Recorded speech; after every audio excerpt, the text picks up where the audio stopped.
看咱国内消息，连续假期每一个游乐园拢是人考，像个花莲有一间游乐园呢，敢若赛车排队入场都要等真久。业者嘛估计今仔日入园的人数有差不多有几万人。啊，那伫新竹咧，另外伫新竹游乐园嘛拍出连续假期票价半价，所以讲有真个民众呢小姐入园，每一个设施拢爱排真长。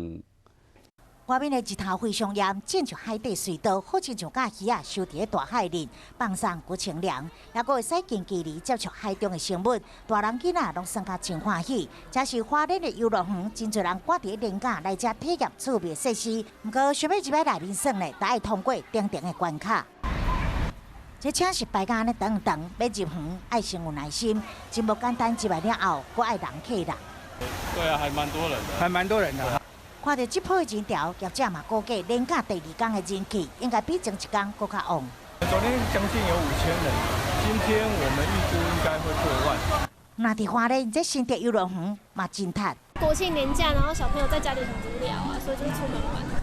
利用连假一家大小做伙出去佚佗，游乐园嘛打出着连假期间半价优惠，吸引真侪抢空的民众拢来耍。 啊，游乐设施是客家拢袂通，看来连续假期那是民众耍甲真欢喜，人气嘛带动不少商机。